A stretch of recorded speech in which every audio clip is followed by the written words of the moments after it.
Bismillahirrahmanirrahim. Dans la suite du cours, après l'étude de la gestion des ordures ménagères, on va entamer l'étude de la pollution. En effet, l'utilisation intensive par l'homme des ressources énergétiques et de la matière organique et inorganique a affecté de façon très négative l'environnement. C'est le phénomène de la pollution. Tout d'abord, on va commencer par définir la pollution. En effet, c'est la dégradation d'un écosystème par le rejet de substances toxiques ou inhibitrices issues de l'activité humaine. J'insiste sur inhibitrices. Toutes les substances rejetées ne sont pas toxiques. Par exemple, l'eau chaude. L'eau, ce n'est pas une substance toxique, mais à une température élevée rejetée dans une rivière, ça devient un élément perturbateur de l'équilibre de l'écosystème. Donc, ce n'est pas forcément toxique, ça peut être aussi inhibiteur. Donc, la pollution va affecter de façon négative l'environnement et ses constituants, à savoir l'air. On parlera ainsi de la pollution de l'air. La pollution peut affecter les milieux aquatiques, c'est-à-dire l'eau, ou bien affecter encore le sol. Donc on va commencer par étudier le premier type de pollution, c'est-à-dire la pollution de l'air, à travers trois aspects très connus, très médiatisés.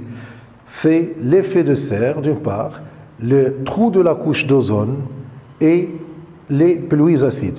On fera par la suite la pollution de l'eau et la pollution du sol. Donc, on va commencer par étudier la pollution de l'air à travers son premier aspect qui est l'effet de serre. Donc, je ne vais pas commencer par donner la définition tout de suite. On va expliquer le phénomène et c'est à l'élève de déduire la définition de l'effet de serre. Donc, notre planète, la Terre, elle est entourée par une couche de gaz qu'on appelle l'atmosphère, le relief الجوي.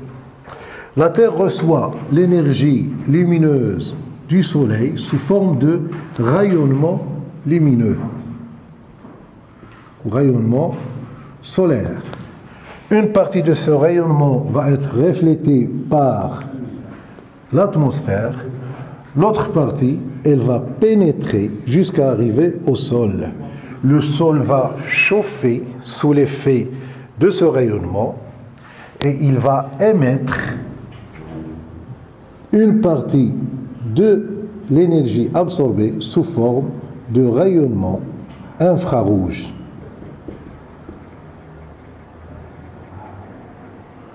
Ce rayonnement infrarouge ne va pas traverser toute l'atmosphère parce qu'il sera absorbé par un certain nombre de gaz qui se trouvent dans l'atmosphère et qu'on appelle des gaz à effet de serre.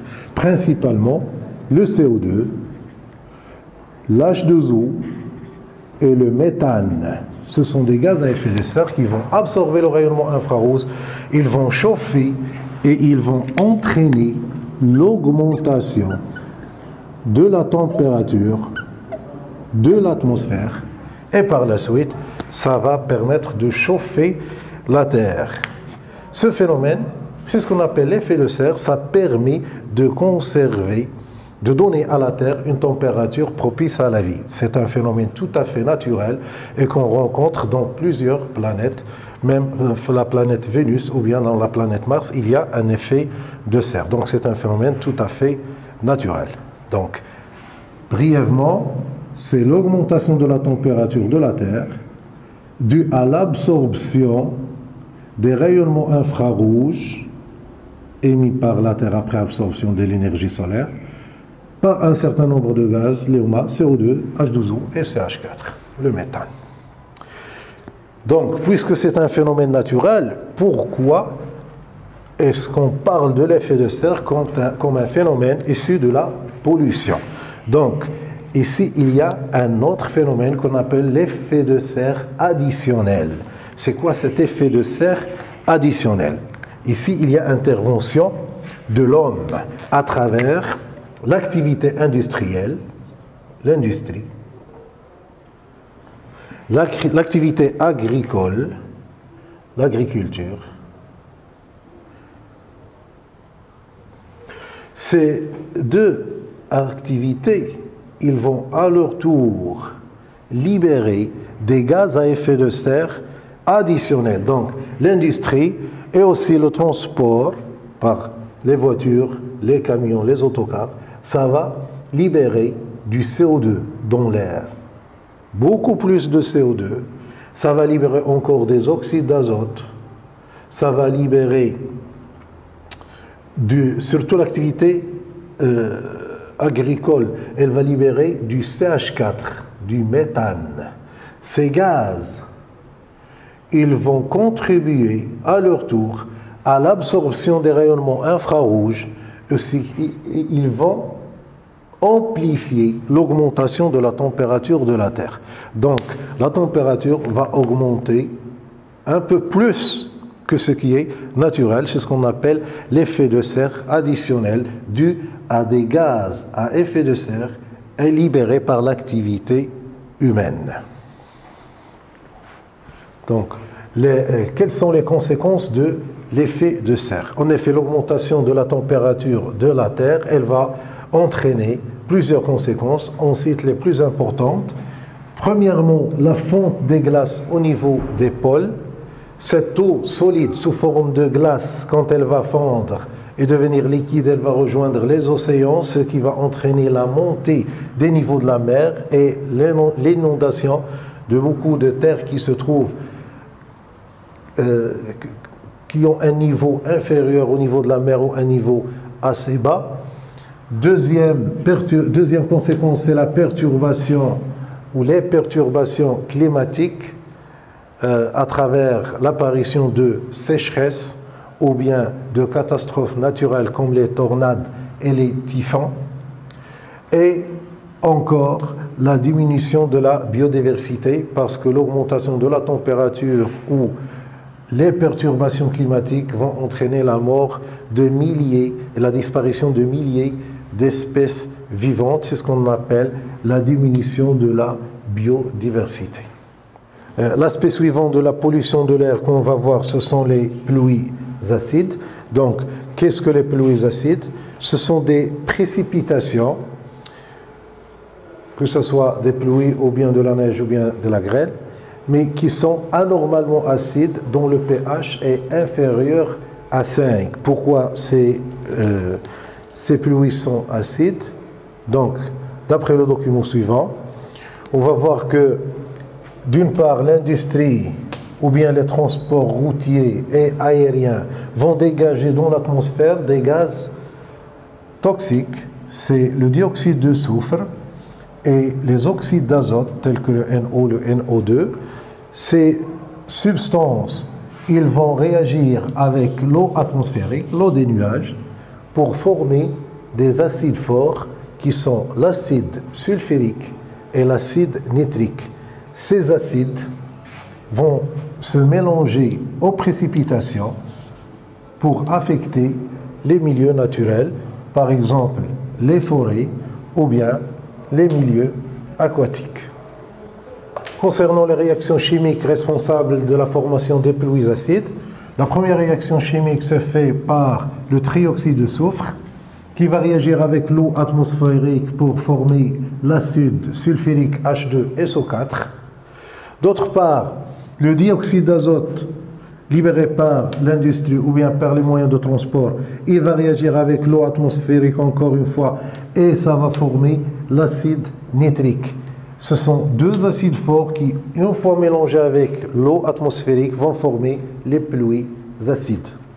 Concernant l'impact des pluies acides sur l'écosystème, les pluies acides vont affecter surtout la végétation, mais pas uniquement.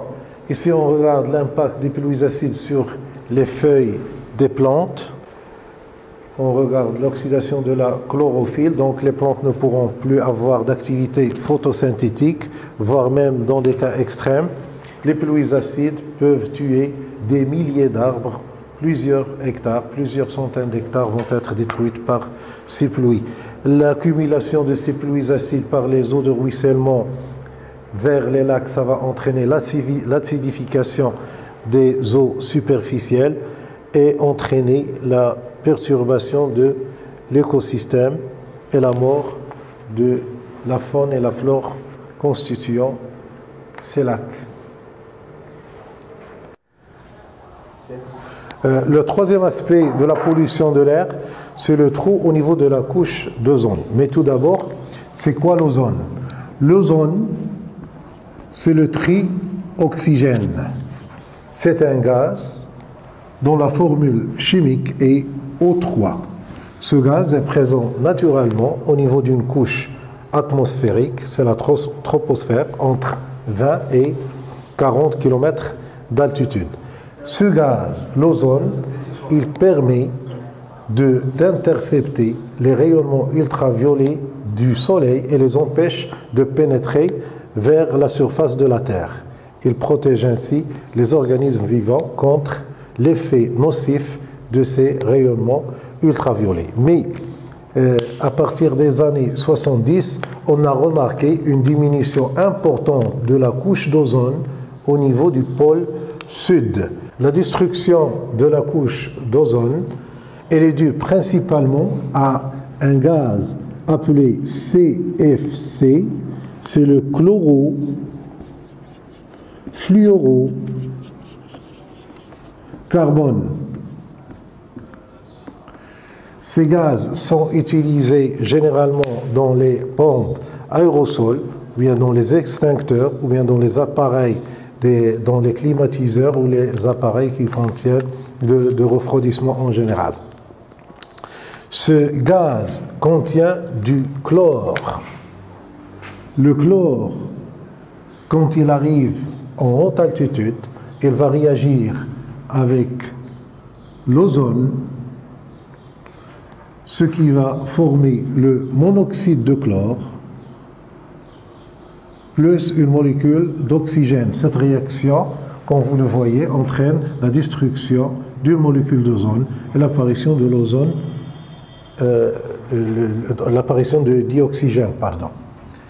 Le monoxyde de chlore peut réagir avec de l'oxygène atomique présent au niveau, en haute altitude, pour donner du chlore atomique plus de l'oxygène.